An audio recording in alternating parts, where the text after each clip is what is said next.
Remove the safety lock buckle, unplug the connector. Remove the wiping pad. Wash it with tap water, and wring water out before use.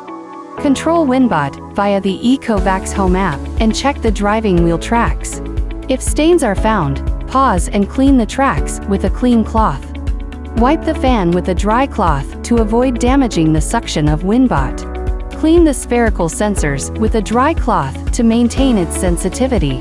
Clean the side rollers with a dry cloth to ensure normal operation of the machine.